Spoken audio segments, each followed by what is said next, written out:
বৈরুতের আকাশে যেন ঝড়ের গর্জন। হিজবুল্লাহর মহাসচিব শেখ নাঈম কাশেম ঘোষণা করলেন, প্রতিরোধ অস্ত্র ফেলে দেবে না যতদিন দখলদারিত্ব থাকবে। ৫ আগস্টের পর থেকে লেবাননের রাজনীতিতে আগুন জ্বলছে। সেদিন প্রধানমন্ত্রী নোয়াফ সালাম মন্ত্রিসভাকে নির্দেশ দিলেন ২০২৫ সালের শেষ নাগাদ সেনাবাহিনীর হাতে সব অস্ত্র কেন্দ্রীভূত করতে হবে। সরকার বলছে এটি কেবল রাষ্ট্রের নিয়ন্ত্রণ শক্তিশালী করার পরিকল্পনা, কিন্তু কাশেমের চোখে এক মার্কিন ইসরায়েলি ষড়যন্ত্র, যা লেবাননের মাটিকে দুর্বল করে দেবে শত্রুর কামানের সামনে। তিনি বালবেকের মঞ্চ থেকে ছুড়ে দিলেন তীরের মতো বাক্য, আপনারা যদি অসহায় হন, আমাদের লাগবে না আপনাদের সাহায্য, আমরা নিজেরাই শত্রুর মুখোমুখি হব। তার কণ্ঠে ছিল কারবালার প্রতিধ্বনি। যেমন ইমাম হুসেন ইয়াজিদের সেনাবাহিনীর বিরুদ্ধে দাঁড়িয়েছিলেন, তেমনই হিজবুল্লাহ দাঁড়াবে আধুনিক যুগের ইয়াজিদ, আমেরিকা ও ইসরায়েলের বিরুদ্ধে। কাশেম সতর্ক করলেন, সরকারের এই সিদ্ধান্ত মানে প্রতিরোধ যোদ্ধাদের হত্যা সহজ করে দেয়া, তাদের পরিবারকে গৃহহীন করে তোলা, লেবাননকে ধীরে ধীরে গৃহযুদ্ধের দিকে ঠেলে দেয়া। দেশকে ইসরায়েলি আগ্রাসনের হাতে বা আমেরিকার লোভের মুখে তুলে দিও না। তার গর্জন যেন ছড়িয়ে পড়ল পাহাড় থেকে উপকূল পর্যন্ত। ২০০৬ সালের জুলাই যুদ্ধের স্মৃতি ফিরে এলো তার কথায়। যেদিন হিজবুল্লাহ ইসরায়েলি সেনাদের হটিয়ে দিয়েছিল, তাদের যুদ্ধযন্ত্র থামিয়ে দিয়েছিল এবং ১৭ বছর ধরে তাদের নতুন আগ্রাসনের সাহস কেড়ে নিয়েছিল। ওই বিজয় আমাদের দেখিয়েছে ইচ্ছা শক্তি বন্দুকের চেয়েও শক্তিশালী। শেখ কাশেম সেনাবাহিনীর শহীদদের প্রতি শ্রদ্ধা জানালেন, কিন্তু সতর্ক করলেন, সেনাবাহিনীকে অভ্যন্তরীণ সংঘাতে টেনে আনো না, তাদের সম্মান রক্ষা করো। এ দৃশ্য যেন সিনেমার শেষ দৃশ্যের আগে জমে ওঠে উত্তেজনা।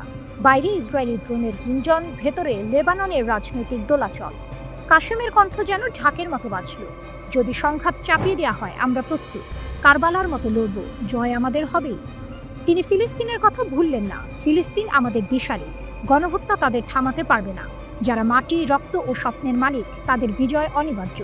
শেষে বৈরুতের বাতাসে প্রতিধ্বনিত হলো তার ঘোষণা, প্রতিরোধের বৈধতা আমরা নিয়েছি শহীদদের রক্ত থেকে, আপনাদের অনুমতি থেকে নয়।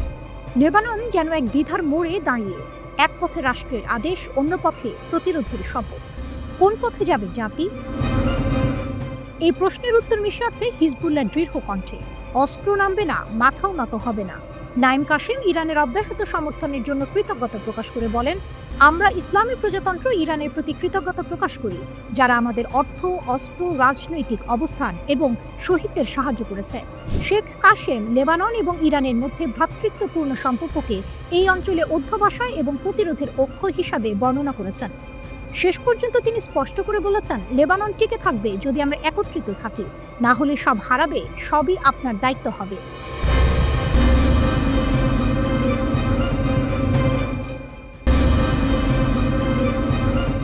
নিউ ইয়র্কের আকাশে এক অদৃশ্য দাবার বোর্ড বসানো, খেলোয়াড় দুই পক্ষ, পশ্চিমা ত্রয়ী আর তাদের সামনে দাঁড়িয়ে আছে ইরান, আর পাশে এক দৈত্যাকার মিত্র চীন। জাতিসংঘের নিরাপত্তা পরিষদের টেবিলে এখন বাজি রাখা হয়েছে এক ঝলসানো শব্দ, স্ন্যাপব্যাক। বেইজিংয়ে দাঁড়িয়ে চীনা পররাষ্ট্র মন্ত্রণালয়ের মুখপাত্র লিং ঘোষণা করলেন, আমরা ইরানের বিরুদ্ধে স্ন্যাপব্যাক নিষেধাজ্ঞা মেনে নেব না, আমরা আলোচনার মাধ্যমে সমাধান চাই, হুমকি দিয়ে নয়। ইউরোপীয় ত্রয়ী ফ্রান্স, জার্মানি, যুক্তরাজ্য সতর্ক করে রেখেছে, অগাস্টের শেষের মধ্যে কূটনৈতিক সমাধান না হলে তারা নিষেধাজ্ঞা ফিরিয়ে আনবে।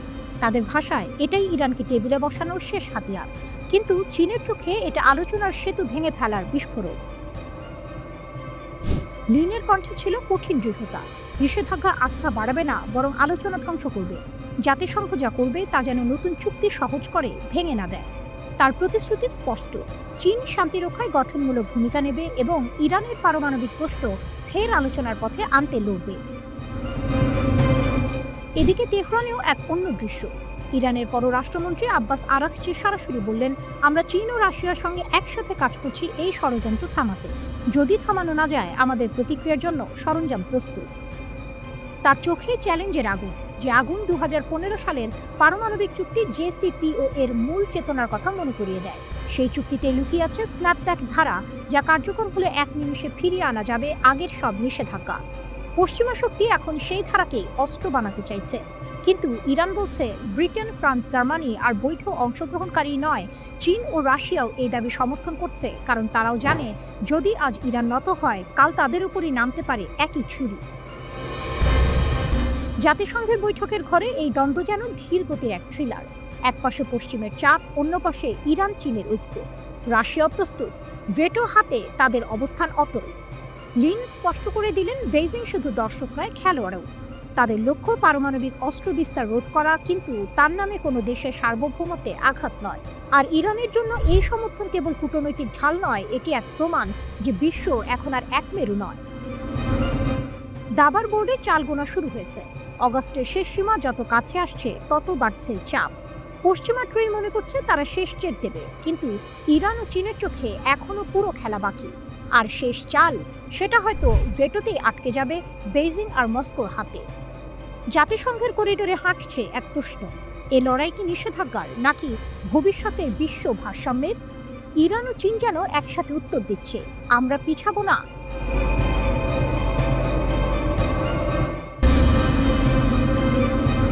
মধ্যপ্রাচ্যের আকাশে আবারও এক নতুন গর্জন উঠেছে।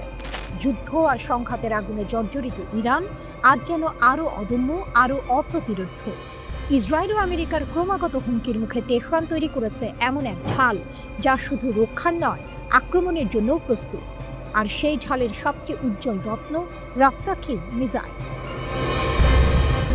গত জুনে ইসরায়েলের সঙ্গে রক্তক্ষয়ী যুদ্ধে গোটা বিশ্ব দেখেছে ইরানি ক্ষেপণাস্ত্রের তাণ্ডব। সেই যুদ্ধে বহু ক্ষয়ক্ষতি হলেও অস্ত্র ভাণ্ডার অক্ষত রাখে ইরান। এবার তেহরান দেখালো তাদের নতুন ভয়ঙ্কর হাতিয়ার, দৈর্ঘ্যে 14 মিটার, ওজনে 27 টন। রাস্তাখিজ কেবল একটি মিসাইল নয়, এটি যেন ইরানের প্রতিশোধের প্রতীক। কিন্তু এর ভয়ঙ্করতম ক্ষমতা, পারমাণবিক আঘাত চালানোর সক্ষমতা তো আছেই, সঙ্গে আছে ইলেকট্রোম্যাগনেটিক পালস প্রযুক্তি। একবার সক্রিয় হলে 80 বর্গ কিলোমিটার জুড়ে বিদ্যুৎ কেন্দ্র, যোগাযোগ ব্যবস্থা, এমনকি বিমান প্রতিরক্ষা সবকিছু মুহূর্তে অচল। শত্রুপক্ষ কিছু বোঝার আগেই তাদের চোখের সামনে অন্ধকার নামে, আর ইরানের বজ্রাঘাত বুক বিদীর্ণ করে দেয়। তেহরানের এই উন্মোচন শুধুই সামরিক প্রদর্শনী নয়, বরং সরাসরি এক বার্তা, আমরা প্রস্তুত, আবার আসতে চাইলে আসো, কিন্তু ফলভোগের জন্য প্রস্তুত থাকো। ইসরায়েল জানে জুনের যুদ্ধের মতো অভিযান আবার চালাতে হলে ভরসা রাখতে হবে গোয়েন্দা তথ্যের উপর। কিন্তু ইরান এবার আরও কঠোর নজরদারি চালাচ্ছে। ভুল তথ্য, ফাঁদে ফেলার কৌশল আর অদৃশ্য প্রতিরক্ষা, সবকিছুই এখন তেহরানের খেলায়। এক প্রতিবেদনে বলা হয়েছে, ইসরায়েলের সঙ্গে যুদ্ধে ইরান হারিয়েছে বহু সেনা কর্মকর্তা ও পারমাণবিক বিজ্ঞানী, কিন্তু ক্ষেপণাস্ত্র ভাণ্ডার অক্ষত। এমনকি কিছু ধ্বংসাত্মক অস্ত্র এখনও ব্যবহারও করা হয়নি। এবার শুধু প্রতিরক্ষা নয়, আক্রমণাত্মক প্রতিরোধ ইরানের নতুন নীতি। রাস্তাখিজের মাধ্যমে তেহরান প্রমাণ করেছে তারা চাইলে শত্রুপক্ষের মাটিতেই আগুন জ্বালাতে পারে। এটি আর স্রেফ যুদ্ধের প্রস্তুতি নয়, এটি আসন্ন সংঘাতের আগাম ট্রেলার। কিন্তু এই ঘোষণার সঙ্গে সঙ্গে ঝুঁকিও বেড়েছে বহুগুণ। মধ্যপ্রাচ্যের আকাশে এখন বিস্ফোরণের গন্ধ আরও ঘন। ইরানের নতুন মিসাইল ও কঠোর পারমাণবিক অবস্থান ইসরায়েলকে আবারও আমেরিকার কাঁধে ভর দিয়ে যুদ্ধক্ষেত্রে টেনে আনতে পারে। তবুও ইরান থামবে না, কারণ তাদের ইতিহাস শেখায় যে জাতি একবার মাথা নত করে সে জাতি চিরদিনের জন্য হারিয়ে যায়। আর ইরান, তারা মাথা নোয়াবে না। রাস্তাখিজ শুধু একটি অস্ত্র নয়, এটি এক অদম্য প্রতিজ্ঞা যা তেহরানের আকাশে ধ্বনিত হয়, আমরা অটল, আমরা অপ্রতিরোধ্য।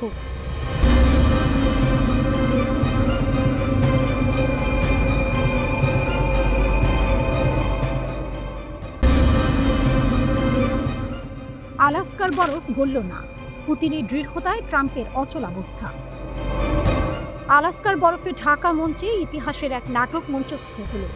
মুখোমুখি বসেছিলেন দুই মহাশক্তির দুই অগ্নিমূর্তি, ডোনাল্ড ট্রাম্প আর ভ্লাদিমির পুতিন। বিশ্ব অপেক্ষায় ছিল, এই বৈঠক থেকে কি ইউক্রেন যুদ্ধের আগুন নিভে যাবে? উত্তর এলো জমাট বরফের মতো ঠান্ডা।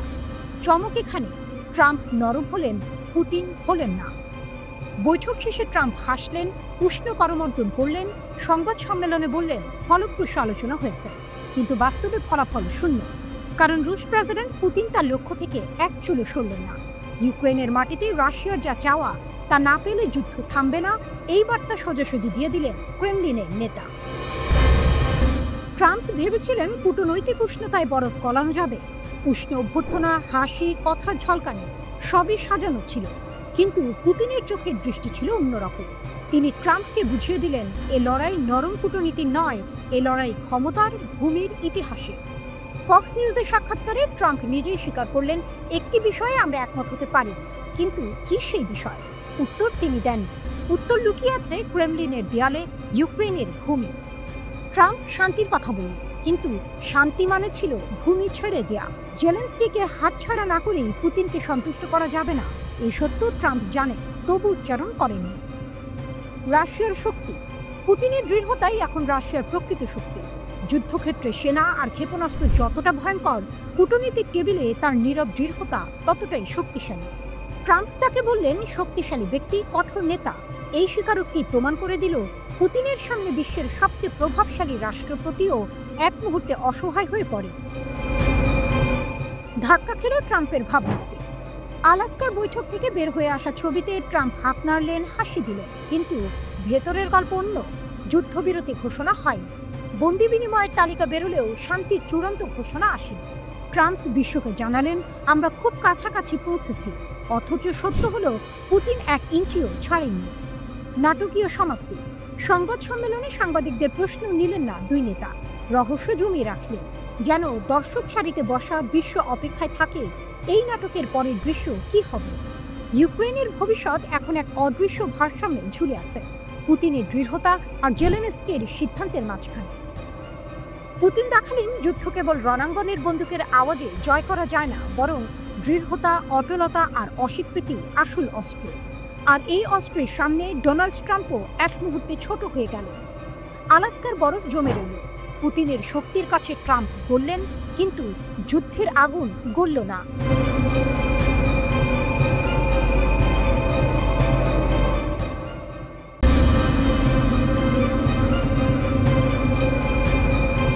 আলাস্কার বরফে গলা যুদ্ধ, মস্কোর হৃদয়ে বাজল বিজয়ের ঢাক। আলাস্কার বরফে ঢাকা অ্যাঙ্করেজ শহর।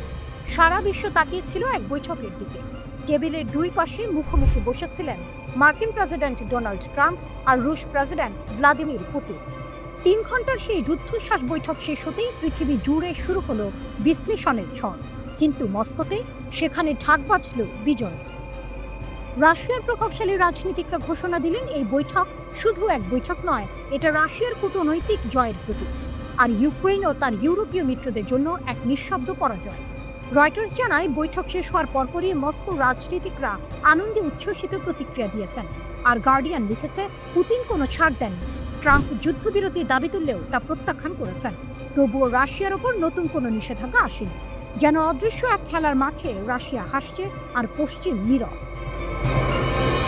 কঠোর মনোভাবের জন্য পরিচিত রাশিয়ার সাবেক প্রেসিডেন্ট দিমিত্রি মেদভেদেভ টেলিগ্রামে লিখলেন, এই বৈঠক প্রমাণ করল শর্তহীন আলোচনা সম্ভব, যে সত্যটা মস্কো বারবার বলে এসেছে।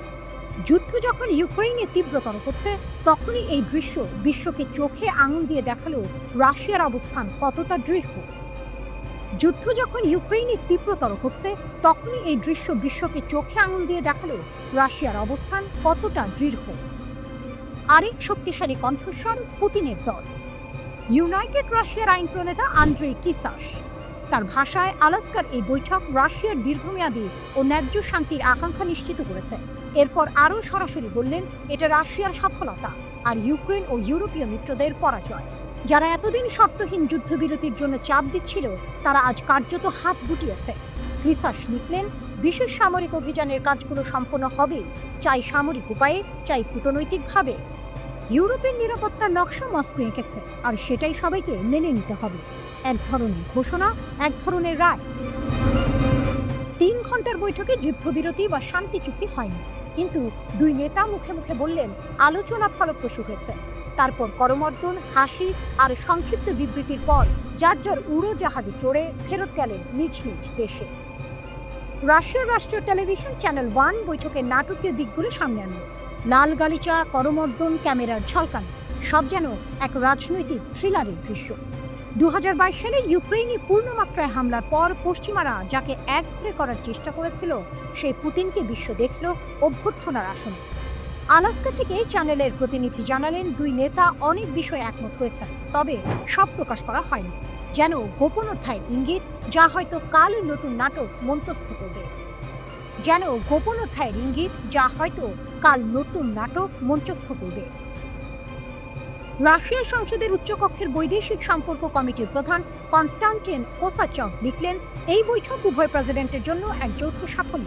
তারা যা অর্জন করেছেন, এই মুহূর্তে তার চেয়ে ভালো কিছু সম্ভব ছিল না। তবে সবার কণ্ঠ এক ছিল না। ইউক্রেন যুদ্ধপন্থী ব্লগার ওয়ার গঞ্জো মন্তব্য করলেন, বৈঠক হয়েছে কিন্তু দৃশ্যমান ফল আসেনি। তার ভাষায়, যদি রাশিয়া আবার ইউক্রেনের লক্ষ্যবস্তুতে আঘাত শুরু করে, ট্রাম্প আবার নিষেধাজ্ঞার তাস খেলতে পারে। তখন প্রশ্ন উঠবে, অন্তহীন আলোচনার জন্য রাশিয়া কি তার সামরিক অভিযান থামাবে? বাইরে থেকে শান্তির ছবি, ভেতরে অগ্নিগর্ভ বাস্তবতা। তবুও আলাস্কার বরফে জমে থাকা রাতের পর ভোরে মস্কোতে বাজল বিজয়ের সুর। পুতিন কিছু হারাননি, বরং জেতেন কূটনীতির মঞ্চ। আর ট্রাম্প, তিনি হাত মেলালেন, হাসলেন, তবে ইউক্রেনের পক্ষে 1 ইঞ্চিও এগোতে পারলেন না। তিনি হাত মেলালেন, হাসলেন, তবে ইউক্রেনের পক্ষে 1 ইঞ্চিও এগোতে পারলেন না।